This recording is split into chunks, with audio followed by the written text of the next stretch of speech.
Hey guys, Michael here. What I'm hoping to accomplish in this video is to go into a lot of detail about the public order concept in Warhammer 3, what it is, what it isn't, what could be done to improve it. And I know that this is a conversation that has come up a fair amount in some of the recent videos that I've uploaded, including most recently, of course, the one where I talk about using a couple of public order mods to create a grim, dark feel for your campaigns.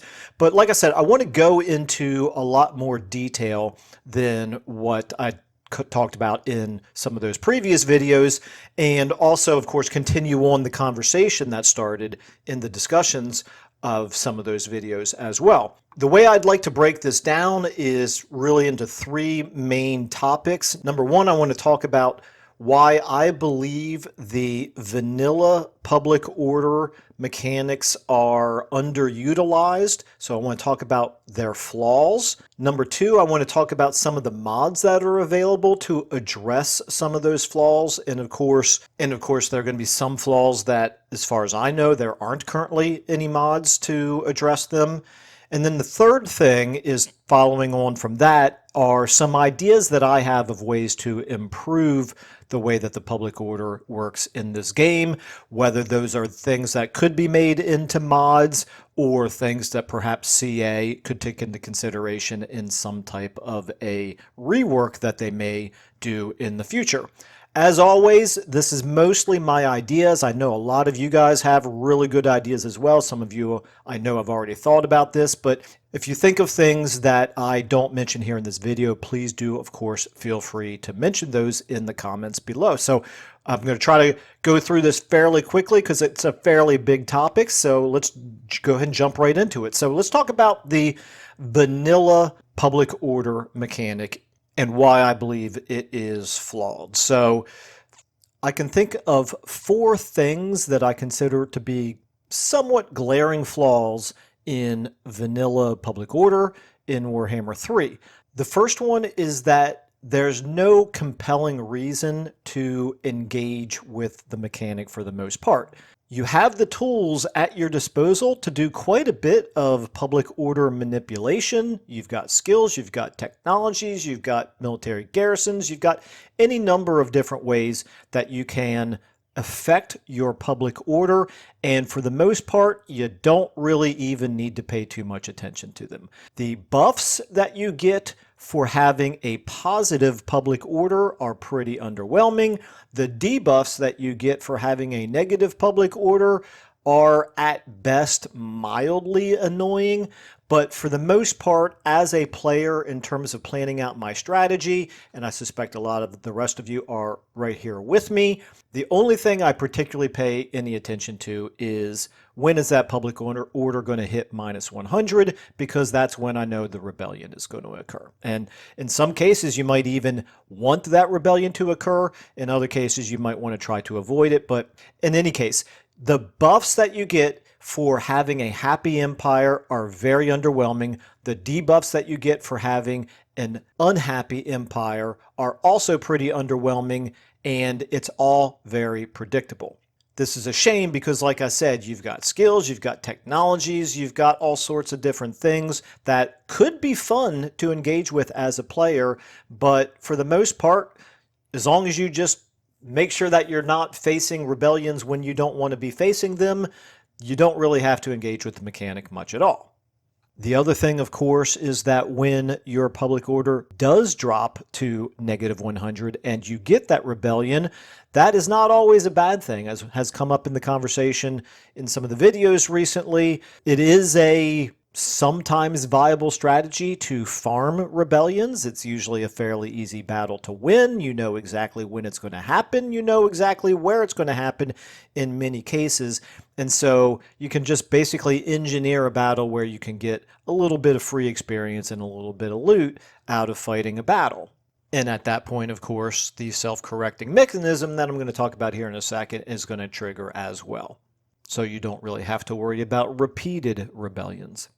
The second flaw is that it is a self-correcting mechanism. Now, this is obviously a design decision that CA made, and it feels a little counterintuitive to me. Now, I won't swear that there's no logic behind it, but for the most part, when things begin to spiral out of control in terms of unhappy populace, they don't just turn around and start getting better on their own, and it doesn't make for a whole lot of player agency in terms of, okay, things are getting worse here. As a player, I'd better do something about it, because most of the time in this game, you look at your public order dropping down into dangerous levels and you just think, okay, never mind, I can see it's going to fix itself here in the short term, so I can just continue to ignore it. What I mean by that, of course, is as you step down in your public order levels, you receive a buff to public order, and as you increase your positive public order levels, you receive a negative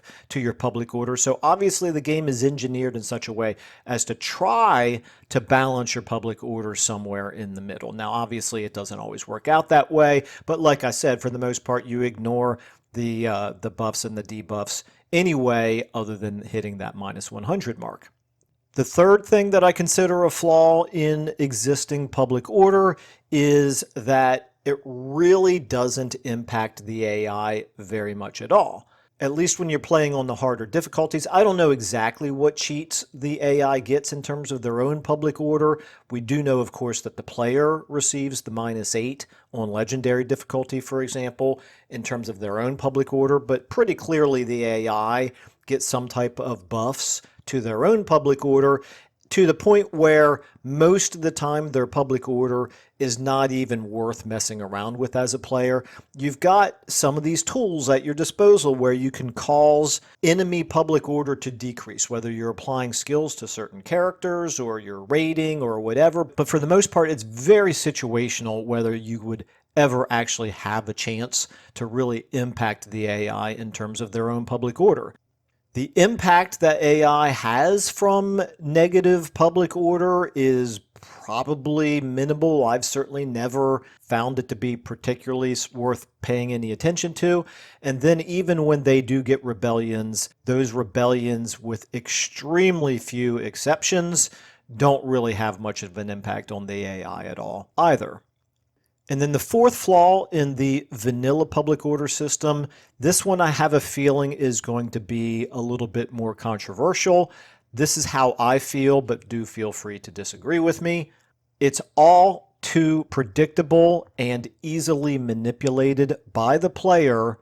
You have, as a player, control over exactly what your public order is going to be and exactly when that rebellion is going to happen. And like I said, most of the time you know where the rebellion is going to happen. It's all just very easily controllable by the player, and it doesn't feel to me like a mechanic that should be this predictable from a realism standpoint.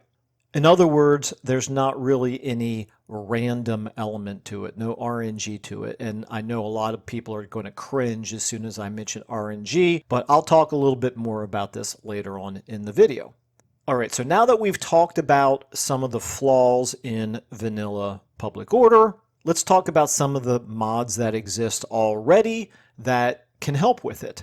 Now, I've been talking about these quite a bit lately.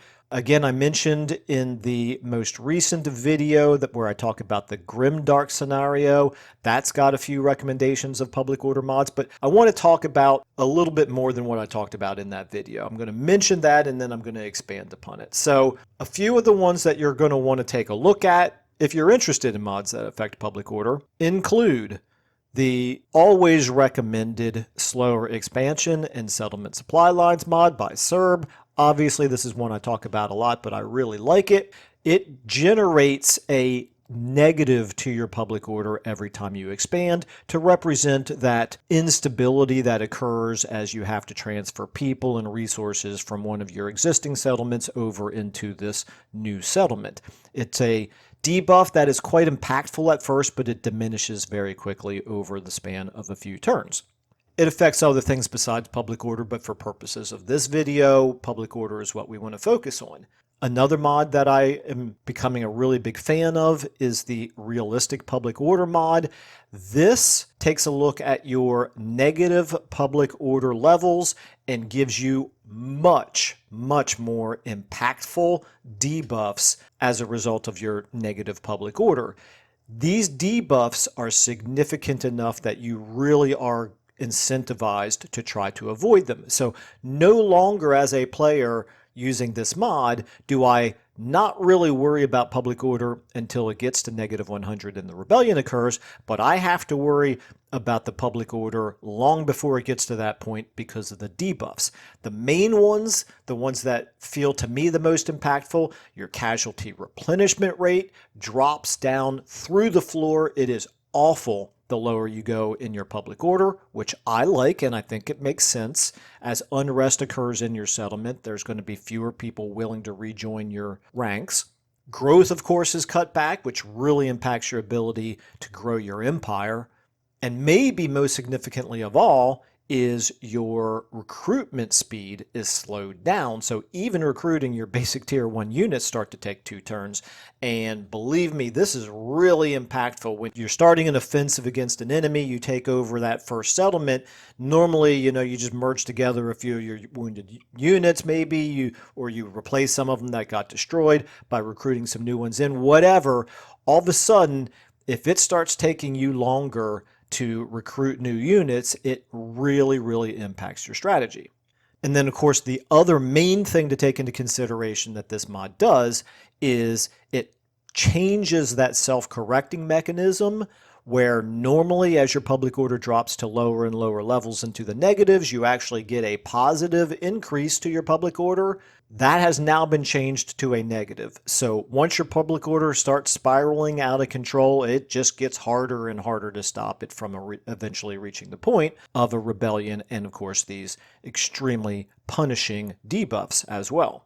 What this does, of course, is it forces the player to have to engage with the public order mechanic in a way that you really don't have to in vanilla. Now, that's not going to appeal to everybody, but I think for a lot of us, giving the player the tools to be able to affect public order, it's nice to now actually have a reason to use them. But one thing the mod does not do is provide any benefit for having a happy empire. And that's where Johnny's Impactful Happiness mod comes in, because it does exactly that. I really have become a fan of using these last 2 mods together. That would be, of course, the Realistic Public Order and Johnny's Impactful Happiness, because one of them takes care of making the negative public order impactful, and this one does a good job of making it impactful to have positive public order. So basically, if you only use the Realistic Public Order mod, then you're very much incentivized to keep your public order above -25, but you don't really care all that much about it once it gets above that point. Well, with this mod, now you're going to be incentivized to have a happy empire, and the happier the better. You get some fairly significant buffs. Nothing completely overpowered, but definitely things that are worth having that'll make your empire function better when its people are happy. And then, of course, there are a number of other mods that affect public order. Probably going to be a little bit redundant for me to go into each one of them, but certainly check them out on the workshop yourself if you feel like these 3 don't do it for you. But since these are the 3 that I recommend in various combinations, these are the ones that I'm going to focus on for this. But if you do know of some others, please feel free to mention those in the comments below. In terms of how I would recommend using these, for most players, I do not recommend using both the slower expansion and settlement supply lines together with the realistic public order, because the 2 of them together create what I talked about in that previous video about the Grimdark. It's a very challenging campaign, and probably a minority of players are interested in a campaign that is quite that challenging. Now, if you do want that Grimdark experience, like I said in that video, have at it, use all those mods together. But what I would recommend for most players is to use one or the other. If you like the idea of the disruption that happens from expanding, then maybe you want to lean more towards the slower expansion and settlement supply lines mod. Or if you don't really want to have to worry about that particular mechanic, but you do just basically like the idea of public order being a more meaningful mechanic to engage with, there's nothing wrong with just using the realistic public order. And again, I recommend including Johnny's Impactful Happiness with that as well. So you no longer are going to have quite as much disruption as you expand. It doesn't nearly as significantly slow down the steamrolling effect of vanilla, but it does at least make the public order mechanic worth engaging with. All right, so those are some of the mods that address some of the issues that I brought up as flaws in the vanilla public order. But what about some of the other flaws that I mentioned and some suggestions as to things that could be improved about them, either something that CA could take into consideration or something that maybe a modder can take a look at doing? The first thing is, of course, the rebellions themselves. So let's talk about a couple aspects of the rebellions. For the most part, as I mentioned, they're very predictable, and to a certain extent they're manipulatable, and also to a certain extent sometimes they're even beneficial. It might play into your strategy to have yourself a nice free victory every once in a while. I believe something to make the rebellions more dynamic would be a step in the right direction, where the composition of the rebellion itself could be a lot more circumstantial than it currently is, rather than just defaulting to the same basic size and power level of a rebellion all the time. Instead, maybe have a little bit of diversity, or maybe have it very much contingent upon what the circumstances are. Other people might have some different ideas. What I would suggest is a little bit of RNG here, just so that it's not quite as predictable for the player to know exactly what to expect. Now, I don't think that rebellions should typically be overpowered. In fact, I often get annoyed by, even in vanilla, seeing higher rank military units or higher tier military units in a rebellion than what is available for my own units, like in the early game, or even in a province or in an area that's not been built up very much. How the heck did the AI's rebellion end up with better units, higher ranking units than what my army is able to field? Because presumably a rebellion is civilians rebelling against the military, and even if there are deserters from the military to join them, it wouldn't make sense that they would be of a more powerful type of unit or a higher rank overall than what I have in my current army. So that's a little bit of a nitpick, I suppose, but in any case, something to consider when you're talking about the rebellion composition. But then let's talk not just about the composition. Let's talk about when rebellions occur and where rebellions occur. Some of this came up in a conversation a couple of videos ago.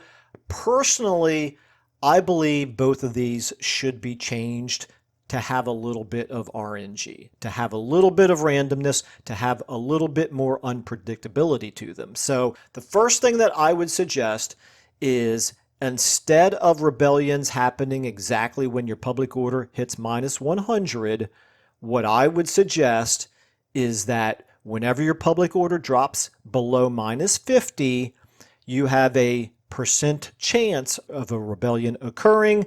I would suggest that that percent chance is whatever your public order is plus 50. So in other words, when your public order is at -51, there is a 1% chance of a rebellion that turn. But when your public order drops to -65, there's a 15% chance of a rebellion that turn. All the way up to when it reaches -100, you've got a 50% chance of rebellion, and obviously if it stays at that level for multiple turns, it's pretty likely you're going to see a rebellion sooner or later, but you don't know exactly when, so it is less easily manipulated by the player. The other thing I would change is the location of the rebellion. Currently, as long as you, as the player, have the capital of that province in your possession, you know the rebellion is going to happen there. Which doesn't really make a ton of sense because I would imagine that rebellions generally start in areas where the military stranglehold is weakest rather than where it's strongest. There could be some exceptions to that, but I think realistically speaking, functionally speaking, and thematically speaking, it would make sense for rebellions to not always happen right outside the capital of the province. Now, one thing that came up in the discussion was maybe it should happen wherever the weakest garrison is. I personally think that the risk should be there of it happening there, but it not necessarily happen there because, again, the player can still predict exactly where it's going to happen and take the appropriate steps to counter it. What I would suggest is that there is a random element here as well, so that when a rebellion does occur, it happens at a random settlement that that player owns. That way, you have to be prepared for the possibility of it happening at your weakest garrison, but it may not happen there. It might still happen at your capital. It might happen somewhere else. Again, all of this basically functions as a way to make it less easily manipulated by the player and also kind of forces the player to engage with the public order system before it gets to -100. You're now compelled to try to keep the people happy because you don't know exactly when or where the rebellions are going to occur. All right, anyway, I think that's already taken a little bit longer than I intended this video to be, but like I said, I think this is a pretty big topic.